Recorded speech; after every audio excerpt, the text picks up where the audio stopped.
Good afternoon, everybody. Welcome. We do have quite a large amount joining us today, so I'm going to be sort of jumping in and out to work out how many more people I need to admit. So there's quite a few joining us. We have an awesome topic to get through today. If you're joining us, if you don't mind just putting yourself on mute, that would be fantastic. We're going to try and make it as interactive as possible using our chat bars, and you'll get the opportunity to ask questions as well. But if you're joining us, please, if you can jump on mute, that would be fantastic. I'll try and mute people if they're not muted. We've had some fun along the way this year with people joining us, and whether they're doing banking like Anna or whether they're ordering lunch from the local Chinese restaurant. It's always fun when people are not on mute. Now, if you're joining us for the first time, welcome. Again, these are fairly interactive. Sorry, I'm letting a few more people in here. So they're a fairly interactive, collaborative sort of session. So if you're joining us for the first time, thanks for joining us. And I know there are quite a few new firms that are joining us well. If you are coming back, thank you for coming back. Thank you for supporting us throughout there's more and more people coming. Thanks for supporting us throughout 2021. It is our final virtual lunch though. So while we've had some fantastic guests throughout the year, today's not going to be any different. For those of you that know Nick Sinclair from TOA Global, we're going to share some fantastic things. So Nick, as we know, it's fairly casual. If you haven't got a glass of wine yet, I know Nick's in Queensland, so probably a little bit early for you, but some would say never too early.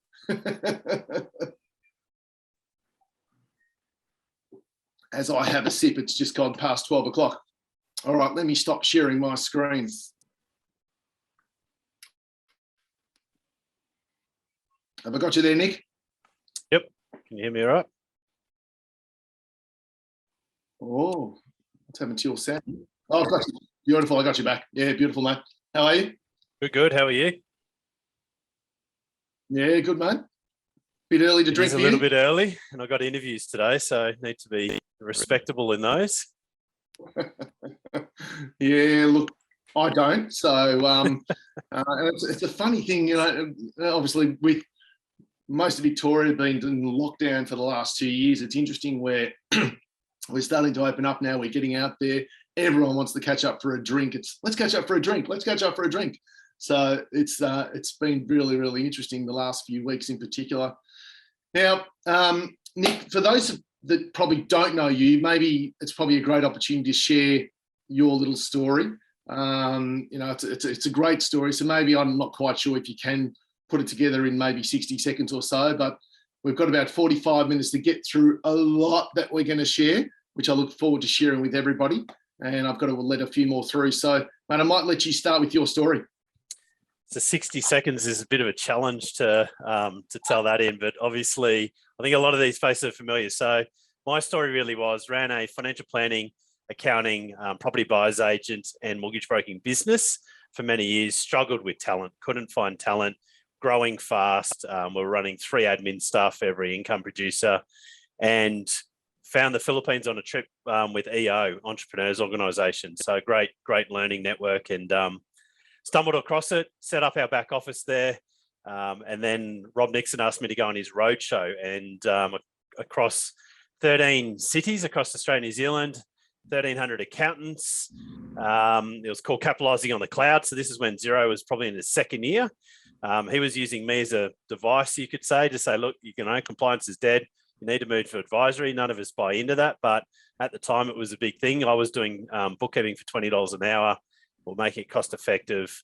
I had firms come up to me and say, look, love what you do. We don't, want to open in the Philippines.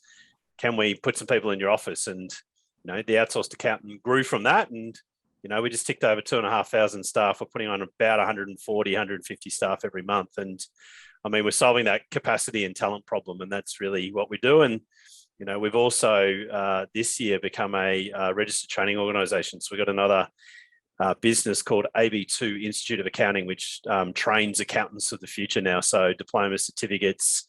We're also a certified management accountant, the American CMA, where they're recognised training provider in the Philippines, as well as the American CPA. and soon to be Australian CPA provider in the Philippines. So lots of training now as well to obviously augment speed to success. And that's ultimately what we talk a lot about, is how do we get talent to be successful quicker? Yeah, brilliant. And I suppose what I love about what you just mentioned then, and you've gone through that, what's been the period, you know, I got asked this yesterday as well on a phone call. We were talking about the entrepreneurial mindset and what's, and I suppose we don't have a lot of time to go into that in particular, but the way that you've transitioned from, like many of the people that are joining us today and have joined us throughout the year, you know, we talk about you're all accountants. Nick was like you, running his firm, but had the entrepreneurial mindset. And I suppose, like you're saying, the the RTO, the fact is, did you say 2,500 people or 3,500 people? 2.5 in the TOA side.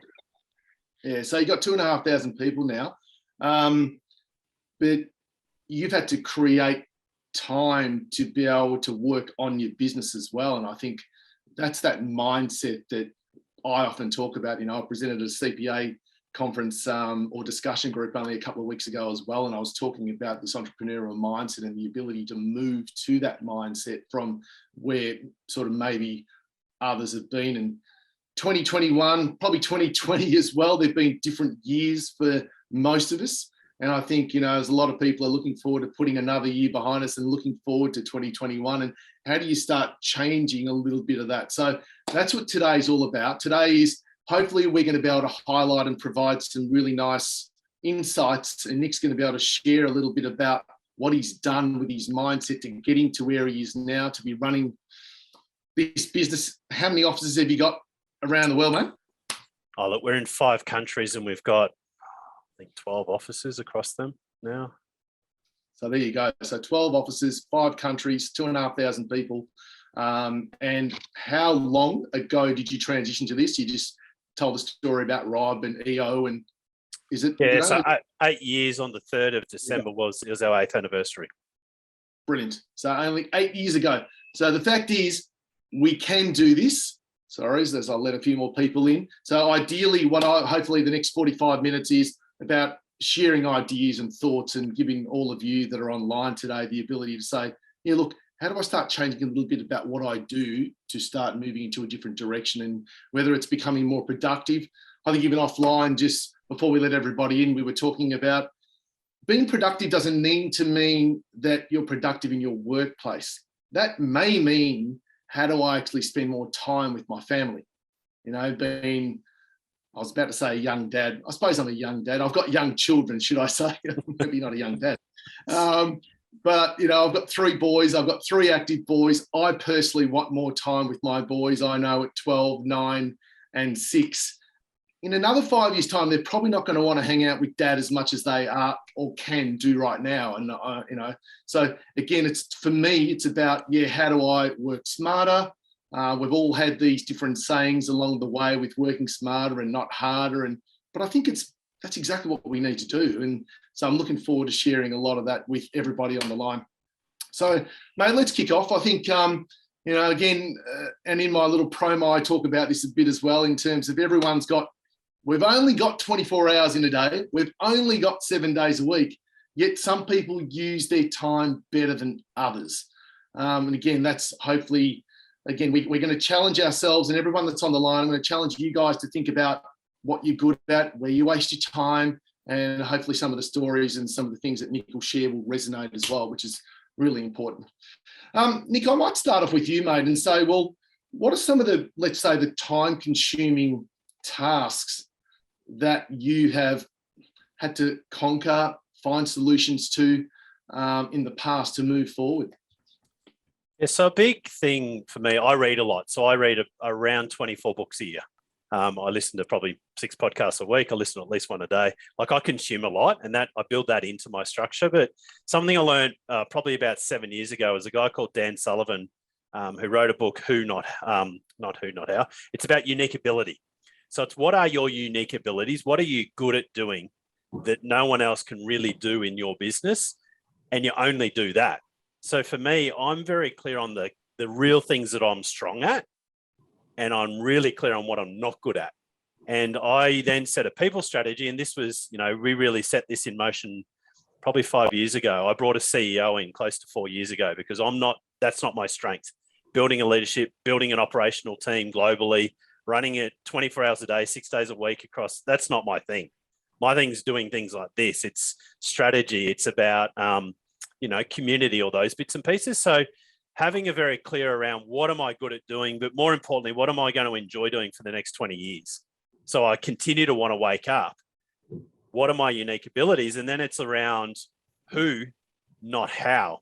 And a lot of people think about things like, I need to do this process. I'm going to think about how I'm going to do it. So I always think about, no, who is the right person to do that?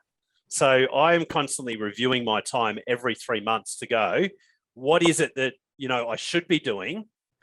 And then what am I actually doing?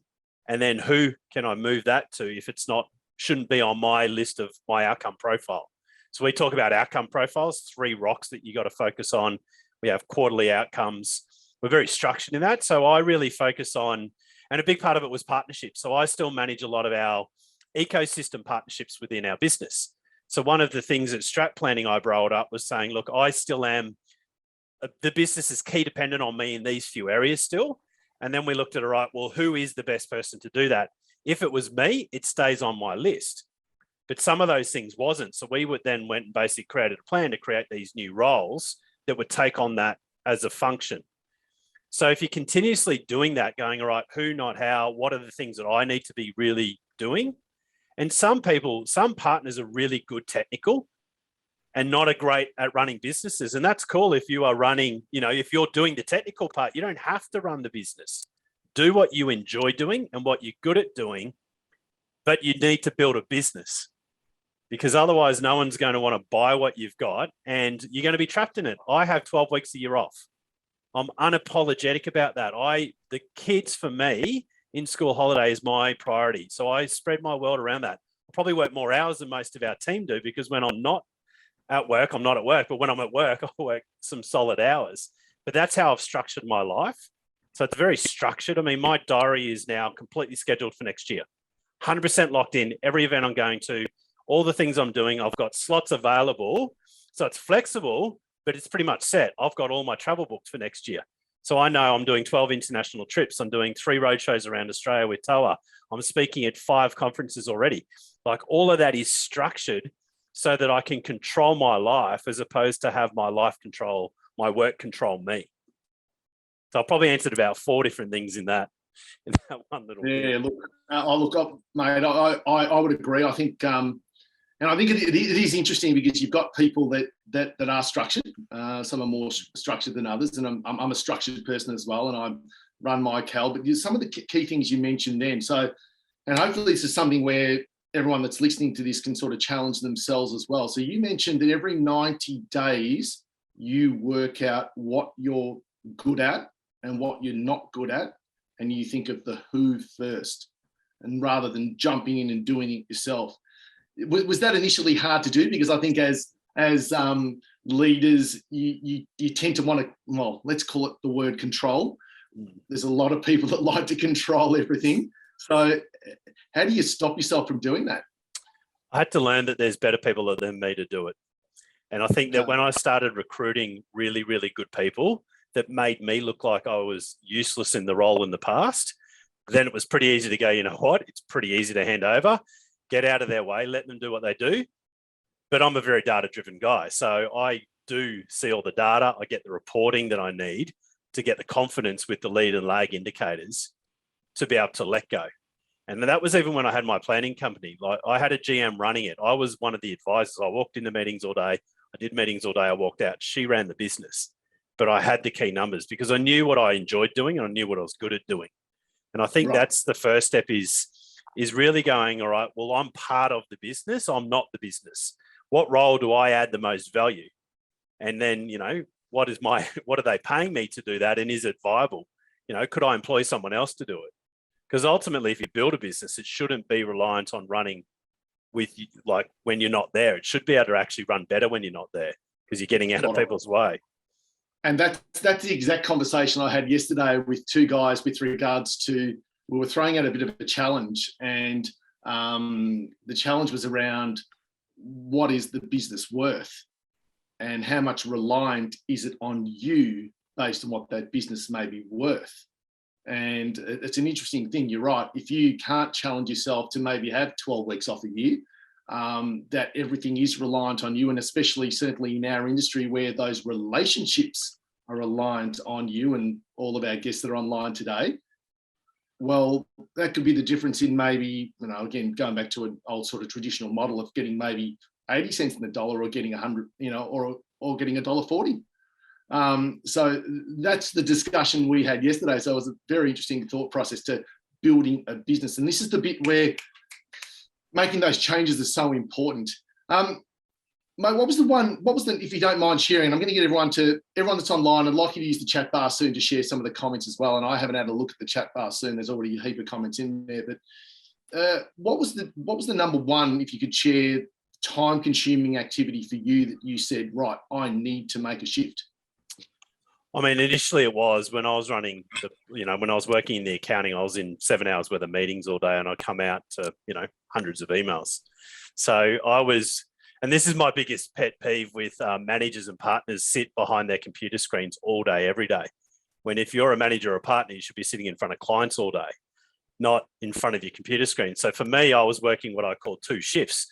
I'd work my day shift where I'd see the clients all day, and 100% of my time was client focused. And then I'd work the night shift, which was another 7 hours doing my emails, catching up. So that was always the biggest challenge for me. I also, I love to be different in that we deliver a service. And I hate when people I test prospects now, I test clients now, I email them, and I see how many days or weeks it takes for them to respond. And now you may hear weeks. It does take people weeks sometimes to respond to things. And I'm like, that's not great customer experience. Like, what happens if I had a referral for them? They don't know why I was reaching out because they haven't even read the email. And I think that this might be a bit controversial. I think in the accounting space, we get a little bit lazy in having to access because we're all busy. But you know what? We're here to serve clients. So when they contact us, we need to respond within a couple of hours, not a couple of days or weeks or months. Like I got one the other day from someone I emailed a month ago, and I was actually going to send them a referral. I'm like, mate, you've missed the boat by about, 3 months and 2 days. So I think for me, it was really around where am I spending most of my time? And I was spending legitimately 6 hours a night, just emails and catching up on work from mainly that part of it. So that was the biggest part that I cut out. Interesting. Now, for those of you online, I have a quick look, and I agree, Wayne, I had the cricket on before as well, and the Aussies are doing well, so that's always good to know. First test, Brisbane. If you could if everyone would like to just throw a comment in there, what's your biggest, because I agree, emails are one of those things that you sort of work through it, and I'm pretty similar. I like to, I don't know, it's been in my brain for probably the last 20 years that I've been working, is that I like having my inbox down to no more than 10 emails. Last thing at night, first thing in the morning, I clear it. I see emails as being a reactive process. You're reacting to someone asking you for something. Okay, so how can you be more proactive with that? But yeah, there's a few coming through with emails again, working across time zones, getting rid of marketing, social media management, one of the best things I outsourced.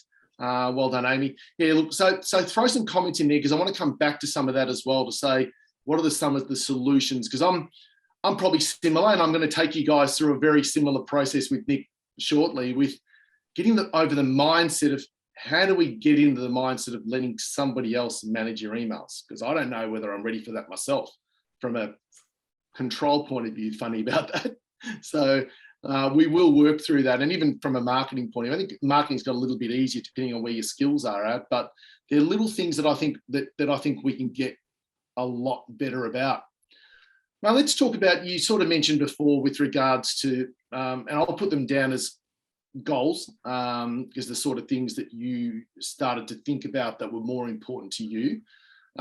So what are you currently doing that where you feel like you've been overwhelmed, and whether that's been, I don't know, the guys I was even talking to yesterday, they were talking about how they're tired, they're eating the wrong foods, there's a lack of exercise. How do we change all of that? What's your thoughts on that? I think it's structure, to be honest. I don't exercise enough, but I know that's just because I don't do it. I don't have an excuse. I've given up on trying to make them. But it really is structure, to be honest. I mean, our business has never had a busier year. We've got staff now in South Africa, we've got all these things going on, but yet it's probably the calmest that I've ever been. And it's, there's a lot of restrictions to that. So I think and I look back at it and go, it's all about structure. Even when I had my financial planning firm, one of the first roles I put on was an EA. It was a local one at that stage. And it's because I've got that structure, I constantly am looking at and auditing my time. Is this the right thing for me to do? And, if consistent things come into my inbox, I then basically create a template for my EA to follow. I mean, if you were to go onto my LinkedIn today and you just looked at my profile when not connected, you'd get a message from me saying, thanks for checking my profile out. Love to connect with you. Now, I don't do that. I've got a team that does that, but I keep it personable, because when someone messages me, they'll send it through to me and I'll go, cool, respond with this. But I'm not having to watch it and monitor it and do it. So the same with my emails. It doesn't mean my EA manages it. It means she manages what I need to action and what I don't need to action. And the right people can get the message as quick as possible so that we can deliver the outcome that we need. And I think that's what it really is. It's about, when I travel, I don't organize anything. I literally know that when I turn up at the airport, everything will be pre-booked in. I know literally I drop my bag off, and I know when I land somewhere, I literally will have a car or someone to pick me up. I know that they'll take me to the hotel. Well, I don't even know the hotel most of the time where I'm going to, because I travel a lot. I'll just turn up. I know that it's already pre-booked. I just walk in and get the key. Like, all of that is just because I maximize my time to do the things that I value doing. And I get rid of all the things that I don't. But it all comes back to being structured and disciplined, because I couldn't take the leave I take if I wasn't structured enough to make sure I get what I need to get done for work, for them to be able to continue to move forward. So I think that's just, it's structure. And I think you're placing a lot of trust as well. Yeah, but I don't know if I could land into Singapore, wait for the gents, and hopefully the car's booked, and then not knowing where I'm going. So there's obviously a lot of trust built up there as well. Yeah, there is. But I think it's also, if you're competent at it, and this is where people do struggle a little bit, if you recruit the right people that have got those skills, and it's been something they've been doing all day, every day for years, if you get the right person, trust is pretty easy to build. I've been let down very few times over, a long period of time with that. But that's with any role. You get the right person, you get out of their way. The same with an EA. I mean, I say that I report to Ethel. Ethel's my EA, has been for a bit over 8 years now. I report to her.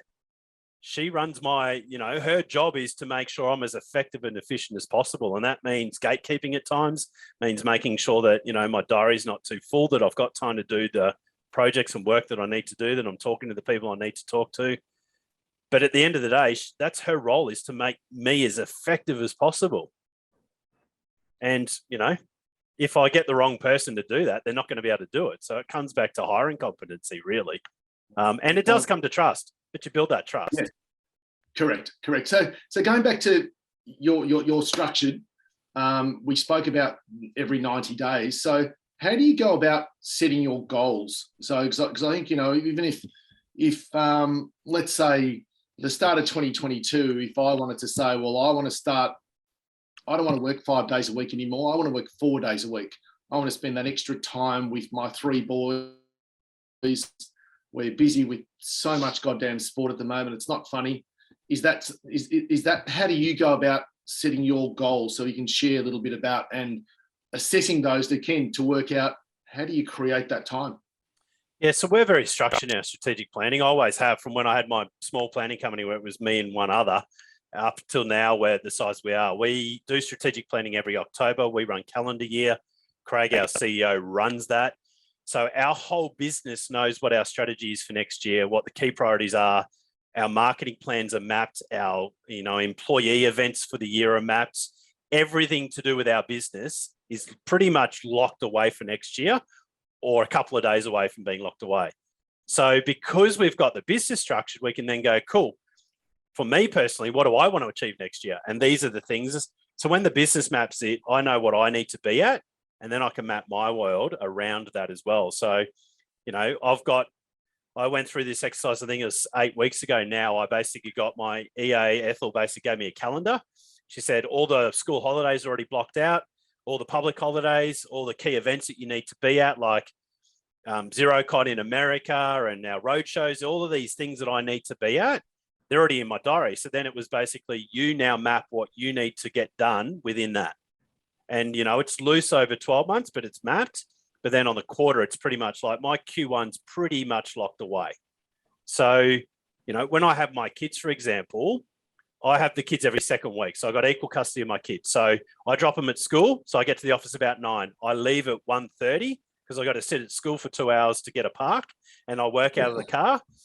But that's already in my diary. So my drop-offs, my kids pickups, all the school events, I've trained the kids' school to give me their calendar 2 years in advance. So all of the key events for the school are in my diary for next year. So I know when the swimming carnivals are, when the running, like cross country, all of that's in my diary already. So I think it's, you know, you can coach. I had to coach the school to get organized. It took a few years, but now I can now have my life planned out so that I'm not overseas when a key thing at school's on for my kids, because that's important to me and them. Yeah, look, it's an interesting one, isn't it?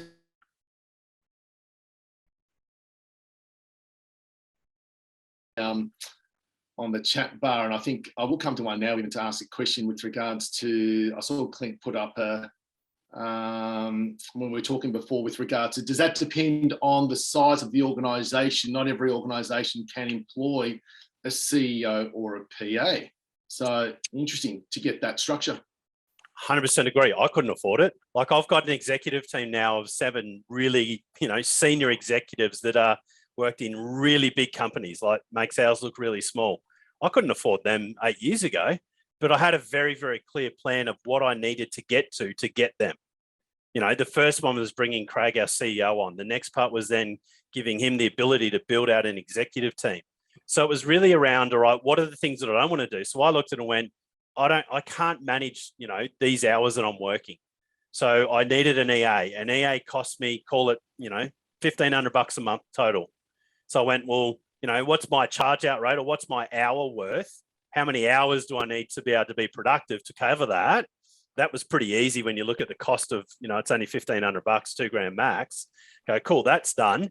Yes. What do I need to do to get a CEO on so that I can then go and do this part? And every time I looked at different roles, I'm like, even with the partnership roles for next year, I'm like, well, if I can get those 5 hours back and then go and do this activity, the return on that's more than that.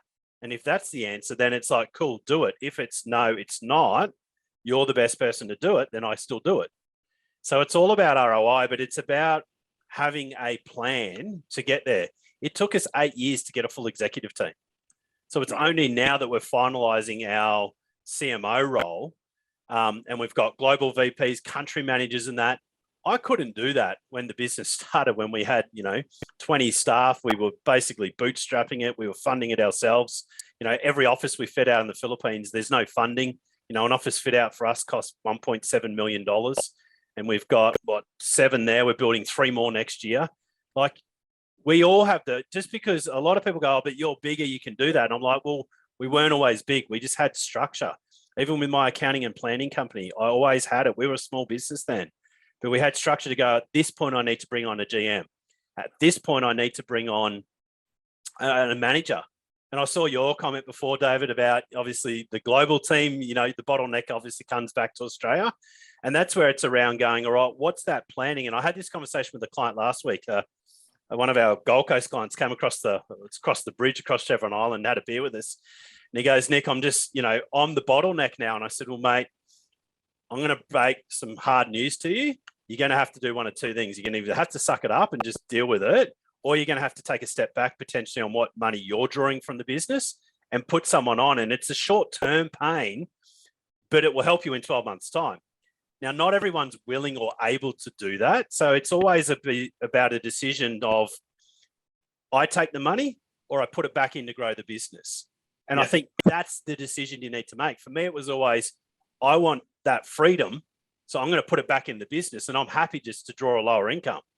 Like I'm earning now what I was earning 7 years ago. Like I'm not worried about that because I have a very clear goal of getting people into roles so that I have that time freedom, the money freedom, and that builds and grows along with that. And that's an important point because I think, we were talking about goals before, and it does come back down to, does, the old scenario, and I've been through it myself, does money provide you with everything you're looking for? I'll guarantee you it doesn't. So, well, from my point of view, so I don't want to speak for other people, but the time aspect for me was a really important point that I had to put forward and say, right, and to be fair, my kids are across the road right now at school, so I'm lucky. I've got them across the road. I can hear them. I can do all that. But that's really important. The time element with my children was important, and I think a lot of people can, again, probably relate to that, to say, well, if I need to do that now, I can build my business in the future by taking that step back. Based on your experience, what other solutions can we provide everyone online to some of the other tasks that people you've seen over the last 24 months, I suppose, even with all the COVID stuff we've been going through, we're using Zoom more, and to everyone online, I personally believe, again, this is how I'm going to work smarter instead of harder next year, and that is I want these to continue, because one of the things that's driving me insane is the amount of traffic that's on the road, the amount of roadworks that's in Melbourne, and anyone else, other firm that's in Melbourne here would know that, that is very time consuming, and that's lost time that you can have instead of connecting like this as well. So, so while this is our last show for 2021, this will be continuing in 2022, because I think this is really important that we continue to do this. Sorry, Craig, you might have to mute yourself there. I'll see if I can do it for you. So Craig, Nick, what are the that you can also talk about? Yeah, so I think it's just looking at like that driving part. For me, I actually build that into my day because I want that time in the car, but that's my learning time. So that's where I have my drive to the office, 20 minutes in the Arvo, my podcast when I drive to school. I build in the things to make me as effective as possible. I build in downtime. So for me, it's really around, I always look at what are the things that, what's your hourly rate? What are you worth per hour? And then everything that you do, you should be looking at, is that task worth my hourly rate? Is it worth my time? Now, in the first instance, I was doing work that was a lower cost rate because there was no one else. There was only me when I started this. Yeah. But over time, I always looked at it, right, cool, what are the parts that I can silo off that aren't worth my time? Not worth my time, but there's someone better than me to do that. Yes. But more experienced, yes. More cost effective. And that's really where I continue to look. So, I always look at, most partners and managers are doing their own emails, they're managing their own calendars, they're chasing clients for the information they need.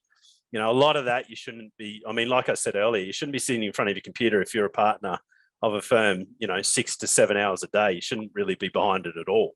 And that's my opinion. Some people argue with that, but if you're doing virtual meetings with clients, I agree. But I think it's really around maximizing that and then going, all right, well, cool. Who is the best person to do that? And in some cases, it's administration staff within your office. Some cases, it's you need to train your senior. And again, same thing.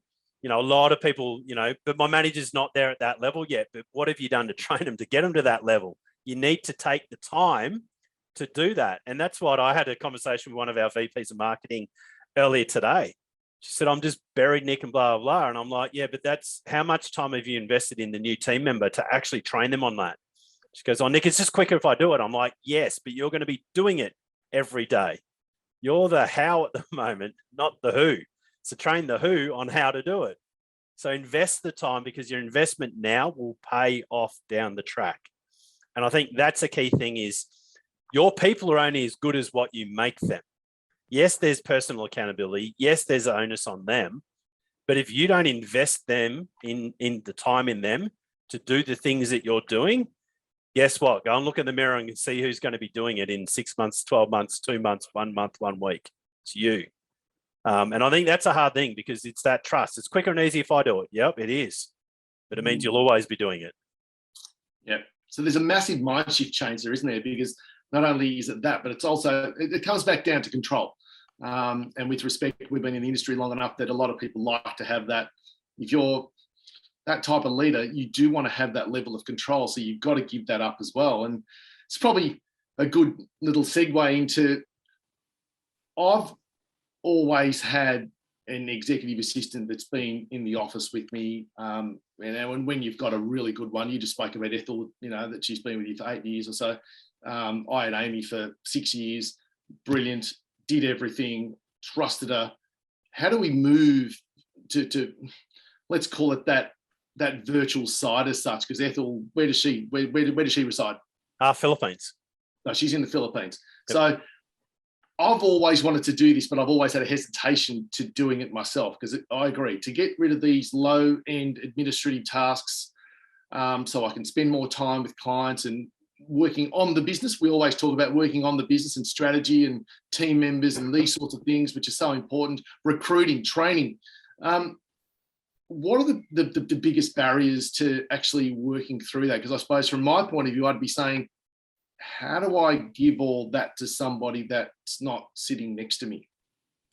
Yeah, well, I think that COVID's been a great thing because it's taught people that, you don't have to sit next to them anymore. Like, most people don't even know Ethel's in the Philippines when they talk to her. She rings them on an Australian landline.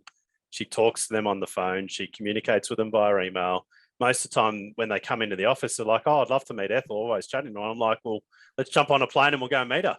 They're like, what do you mean? I'm like, well, she's in the Philippines. So, for a couple of years, for about 3 years, I had a lady called Amanda. I had a local EA.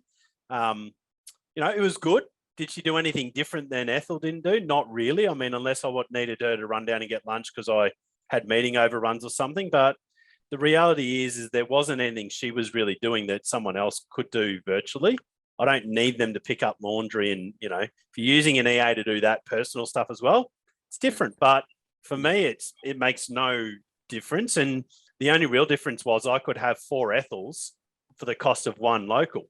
And I look at it and go, right, well, I can have 1 doing my social media, which I do have. I've got Ethel running, my work life, and she manages a good part of my personal life with my wife. They coordinate together so that I'm at the things that I need to be at. And I look at it and go, and that's purely where I look at it and go, the right person doing the right work at the right time, but more importantly, at the right cost. Now, an EA role, I'm not going to be rude to EAs. It's not worth paying someone $20, $30, $40 an hour to do that. It's low level work. It's calendar management, diary management, booking appointments. And you can get people that are really, really capable and competent to do that really cost effectively. So what are we talking about? Because I would totally agree. And I think, and this is going back a few years ago now when AIM, and I know AIM's, she was so good. But her salary kept going up as well because she was so good. And we got to a stage where really I couldn't afford to lose her, so it was one of those things until she went and had a baby. Unfortunately, I lost her, and then, we sort of restarted a few things. But you're right. Even the communication, as you mentioned there with your wife, is so true. So what are we talking about though? If let's say an Ethel sort of person over in the Philippines, what are we talking as far as an ROI, sort of return on time? Look, you're talking about a $20,000 salary a year. So break that up to weekly rates. Is that for a full-time person? Full-time, all in. You can pay more depending on how senior. You can pay less depending on how junior they are. But I'll give an example. So we've got all of our executives and all of our VPs in our business, which is I think there's over 30 people in that cohort or that leadership group. Every one of them has a dedicated or a shared EA. So we've got a pool of EAs, and they work for set people. One of them, Tara, she was living in America for, how long was she there? For 7 years. Wanted to move back to the Philippines. She's a Filipino, moved back to the Philippines. Now she looks after our country manager in America. So, she's lived and breathed where our office is over there, but now she just happens to be back in the Philippines. So she's very much American, if you want to call it that. So I think it's more around, cost effectively, it's 2 hours worth of billable time would cover it. I mean, if they can save you 2 hours a week, that would pretty much cover the cost. True. And do you have to get them as a full time, or can you start off with X amount of hours, or? Yeah, look, I mean, our model is we only provide full-time dedicated team members. So, I mean, you could go to Upwork or Freelancer and you could find someone that would do a couple of hours. But Yeah. I always say to people, it's like you're half pregnant. You can't be half pregnant. It's Yeah. you will. I can guarantee you, they will not struggle for work. Email management alone and diary management would probably take a full-time role to get started. I mean, Ethel's now, because she knows my clients, she knows who emails me. We have a very clear folder structure. You know, it's a lot easier for her now, but that's over, 8 years we've been able to build that relationship. Did I just quote you, Amy? Yeah, brilliant.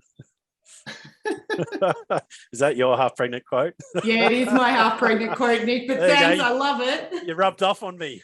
Yes, amazing. So I attribute the quote to Amy. Thanks. Good work, Amy. Look, I don't mind opening up the lines. I know there's quite a bit of chat going on in the chat bar, which is great. But if you've got a question you want to ask Nick, please, whether you put your hand up through virtually or whether you just want to unmute yourself and ask a question, I'm okay with that as well. Because to be fair, I'm working through my mindset of, and 2021 has probably taught me that these sorts of things can make things a lot easier. So the ability to use technology and Zoom or Meets or whatever it may be nowadays to communicate on a daily basis, and then to have someone run that for you to create more time. Because you're right, next year we will be traveling more. We know that as a fact. We know conferences will be back on. For the last 2 years, we haven't been to any conferences. So again, time becomes a little bit more precious, especially when you're trying to work around, as you said, our families and our boys and school pickups and sports and everything else. Anyone got a question they'd like to ask Nick?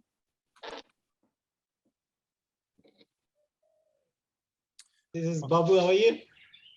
Okay, Babu. Yeah. All right.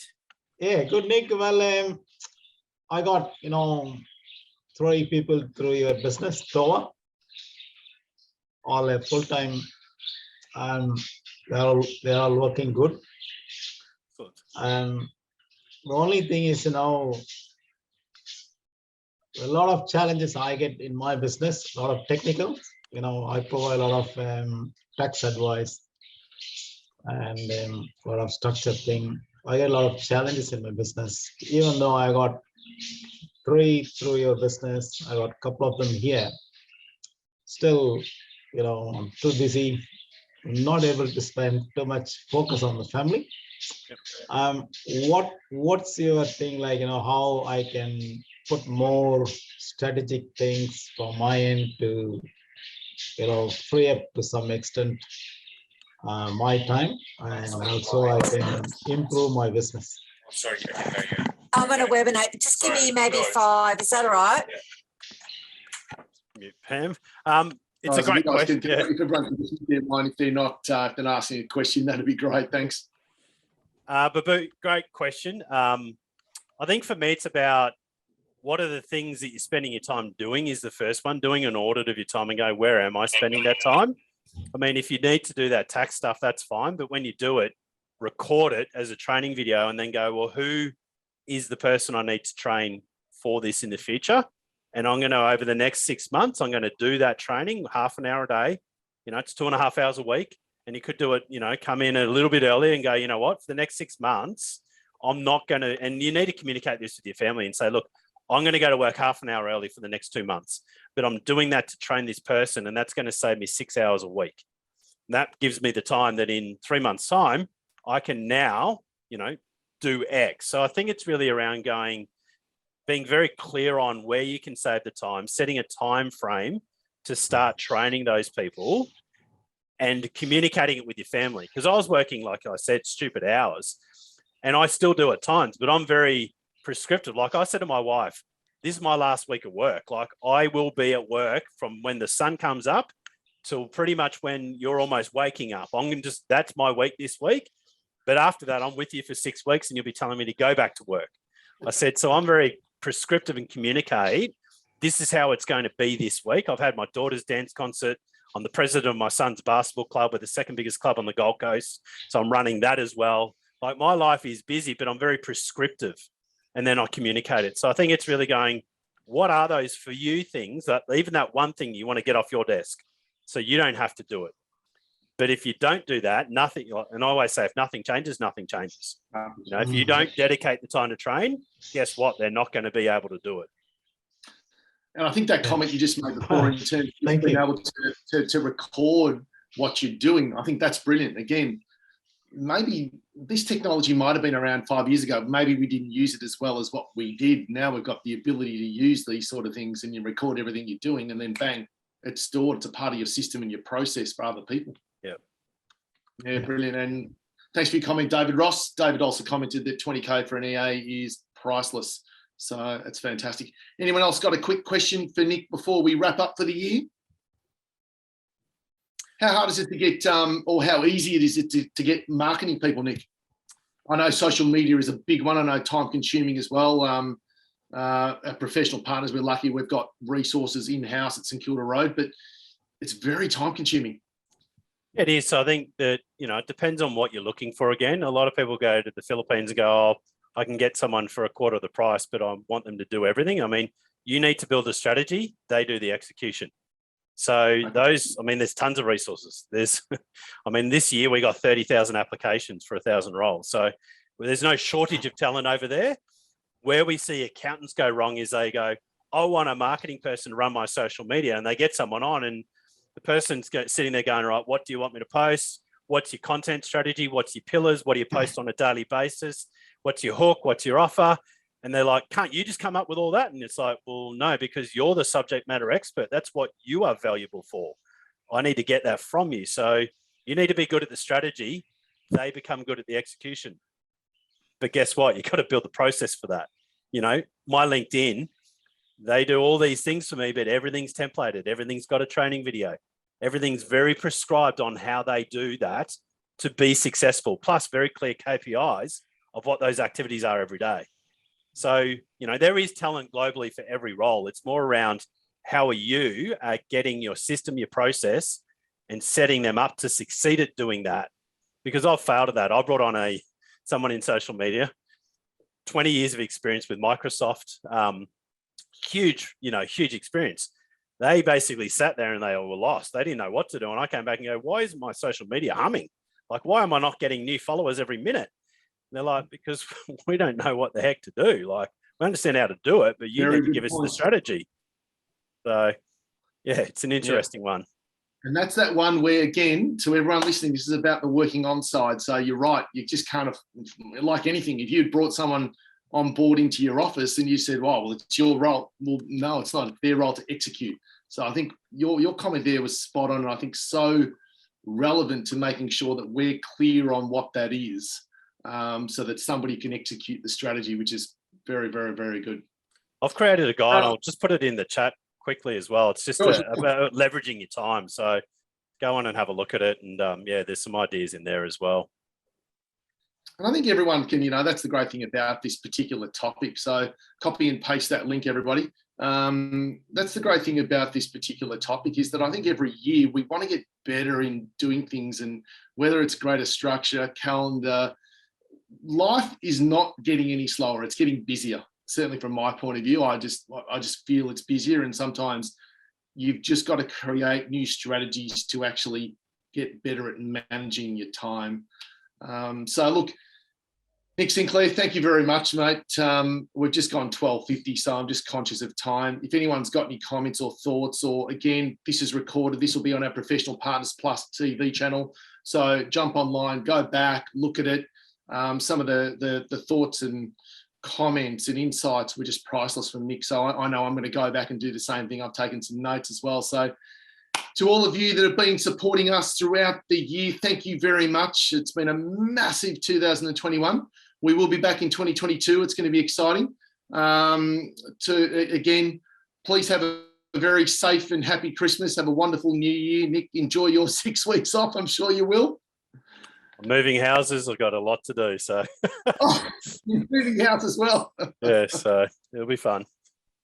Yeah, brilliant. And to all of you guys that have supported us throughout 2021, thanks again, and wish you all a very Merry Christmas and a very, very happy New Year. So thanks, and have a safe 2021, and see you all in 2022. Thanks everyone. Paul. Thanks, Nick. Thanks, Paul.